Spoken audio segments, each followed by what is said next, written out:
And then somewhere along the line, you have a harder decision.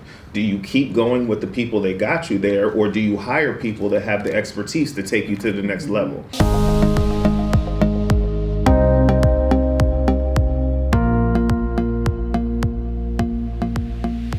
You have to lay out your plan for growth, right, and you have to target the positions that are going to directly contribute towards that growth so that you can start making the revenue to start making the decisions. Now, I'm going to tell you something else, which I know you already know because we've had a conversation. Sometimes you have to take volunteers, you have to take friends, you have to do what you need to do initially. One of the conversations that I say all the time, at the beginning of a business, I have to use whoever's willing to come along with me for the mission. And then somewhere along the line, you have a harder decision. Do you keep going with the people that got you there, or do you hire people that have the expertise to take you to the next level? It becomes a very difficult thing because you don't want to be disloyal to the people that helped you to get there. But if you don't handle your business, you can't grow to get to the next level. So there are these decisions that happen as a leader within all these phases, and it doesn't get easier. A lot of people are scared to ask, but if you reach out to CEOs and people in these positions, a lot of them are open to mentor you. A lot of them will just talk to you about how they did it, what challenges they had, and they may even let you use some of their manufacturers and their vendors because it's better business for them. Especially if you're add-on and not directly competitive. Right. And so you are add-on.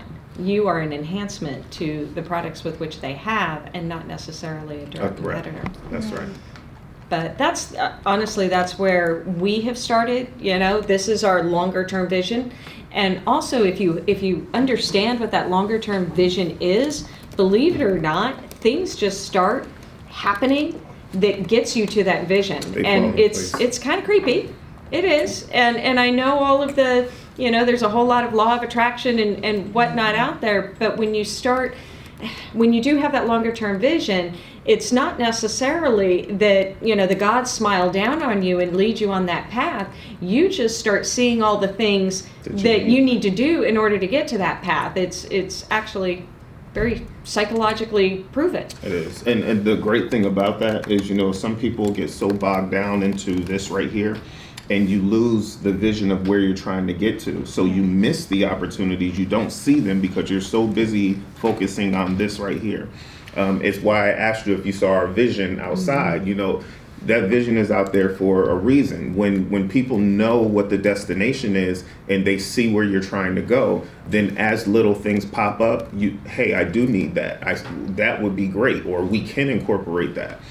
But when you get so bogged down into the weeds, when you get so caught up in the weeds, my job is the weeds. Sometimes you miss. Sometimes you miss.